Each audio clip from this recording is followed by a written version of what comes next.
আসসালামু আলাইকুম। ইনশাআল্লাহ আশা করি সবাই ভালো আছেন। আলহামদুলিল্লাহ আমিও ভালো আছি। যেখান থেকে আমার ভিডিওটি দেখছেন সবাইকে অসংখ্য ধন্যবাদ ও সর্বদাই ভালোবাসা রইল। আজকে কথা বলবো হচ্ছে আজকে মূল পয়েন্টের কথাটা হচ্ছে আজকে কথা বলবো হচ্ছে আপনার যে আন্দোলন বা কর্মসূচি সেই বিষয়ে স্ক্যানিং কপি, তারপর আপনার রিটার্ন পাসপোর্ট এই বিষয়ে কথা হবে, ফ্যামিলি ভিসা নিয়ে কথা হবে। তো ভিডিওটা ছোট করে করবো, তো ইনশাআল্লাহ ভিডিওটা পুরোটা দেখার চেষ্টা করবেন সবাই।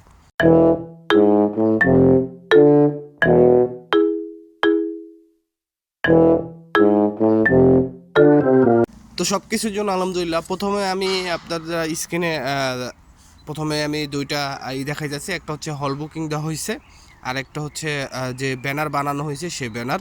তো আগামী 8ই এপ্রিল ধার্য করা হয়েছে, আপনার ডেট ফিক্সড করা হয়েছে যে প্রধান উপদেষ্টার সাথে বাসভবনে তারা যাবে এবং হয়তোবা স্মারকলিপি দিবে এরকম কিছুই। কিন্তু এখান থেকে ঢাকা মেট্রোপলিটন পুলিশের থেকে কিন্তু বলা হয়েছে যে আপনার কোনো ধরনের জমাট করা যাবে না প্রধান উপদেষ্টার বাসার সামনে, এরকম হাংলি বাংলি অনেক কিছুই করা হয়েছে। আর মনে করেন এখন এইসব আন্দোলনগুলা ট্যাগিং দেওয়া হচ্ছে যে লীগের আন্দোলন। তো যাই হোক, এইসব বিষয়গুলো আমাদের মাথায় রাখতে হবে। কোনো রকম যদি এখানে মনে করেন কোনো ধরনের লীগের, আমি এই জিনিসটাই ভয় পাচ্ছি। দেখেন, পার্সোনালি আমি কোন দল করি এটা বড় ব্যাপার না, কিন্তু আপনারা পার্সোনালি ওইখানে একটা ভালো কাজের জন্য আপনারা ফোনের জমাটবদ্ধ হবেন। কিন্তু ওইখানে যদি কিছু মনে করেন ট্যাগিং যুক্ত লোক থাকে যারা বিশৃঙ্খলা করে, এবং তারা কিন্তু অবশ্যই আইনের আওতায় আসবে, এবং আইনের চোখে কিন্তু এই আন্দোলনটা বা কর্মসূচিটা তখন অন্য ধরনের সিস্টেম হয়ে যাবে। কারণ এখন আপনি দেখেন, যেই আন্দোলনটাই আপনি বাংলাদেশে করবেন বা কর্মসূচিটা বাংলাদেশে করবেন, সেটার ট্যাগিং কিন্তু আপনার লীগের উপরে দেওয়া হয়, বুঝলেন, লীগের পোলাপাই। তো এই জিনিসটা আমাদের সবচেয়ে থেকে একটু সব থেকে বেশি এই জিনিসটা আমাদের বি কেয়ারফুল থাকতে হবে, কারণ এটা যদি হয়ে যায় পরবর্তীতে কিন্তু আমাদের জন্য অনেক ধরনের বড় সমস্যা হতে পারে। দ্বিতীয় যে কথাটা, রিটার্ন পাসপোর্ট, যারা রিটার্ন পাসপোর্ট পাইছেন তাদের নলস্তা, আমি গতকালকে বলছি, তাদের নলস্তা স্থগিত করা হয় নাই। আপনাদের কাজ চলমান আছে।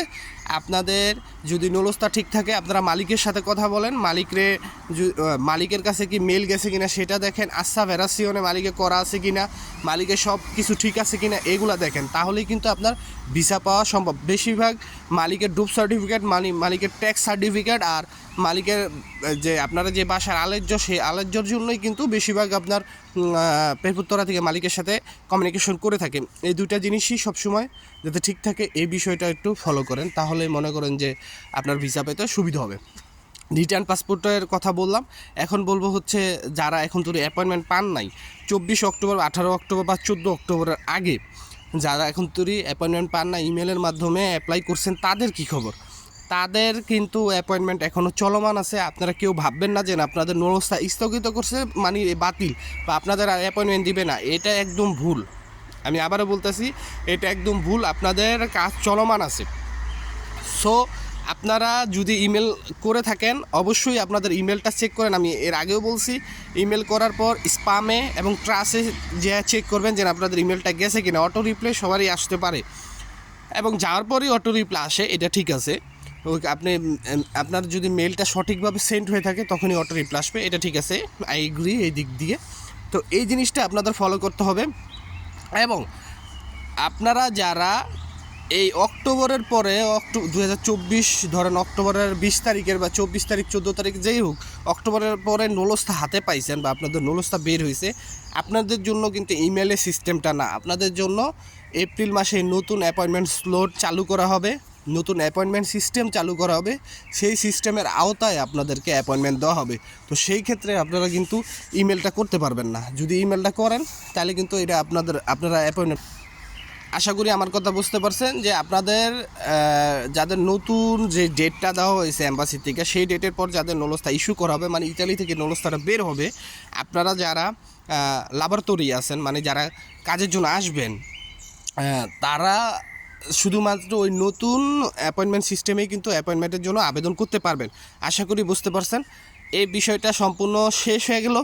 আর যাদের আপনারা ধরেন রিটার্ন পাসপোর্ট পাইছেন, তারপরে আবার পাসপোর্ট সাবমিট করতে বলছে, তাদের ক্ষেত্রে কি কোনো ধরনের সমস্যা হয় না? আপনারা নিশ্চিন্তে থাকেন, 100% আপনারা ভিসা পেয়ে গেছেন।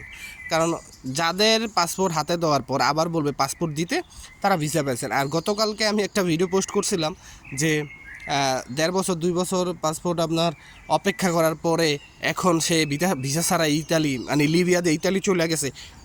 এইগুলা কেউ করেন না এখন। দেখেন, সে যেতে পারছে দেখা যান আপনাদের ধারাও হবে, এরকম কোনো কথা নাই। সো কারো দেখা দেখি সেটা কপি করতে যায় না, এটা পরবর্তীতে আপনাদের জন্য কিন্তু সমস্যা হতে পারে। এমনও হইতে পারে তার নলস্তাটা ঠিক আছে, সে যে 4.5 লাখ টাকা দিয়েছে এখনও পাওনা আছে, আমি গতকালকে বলছি, এটা আর পাইবো না, আমার মনে হয় না। তো এরকম যদি আপনাদের থাকে তাহলে আমি এইসব কাজ থেকে বিরত থাকার পরামর্শই দিব। তো সবাই ভালো থাকবেন, সুস্থ থাকবেন, সকলের জন্য দোয়া রইল, সবাই আমার জন্য দোয়া করবেন। আসসালামু আলাইকুম, আল্লাহ হাফেজ।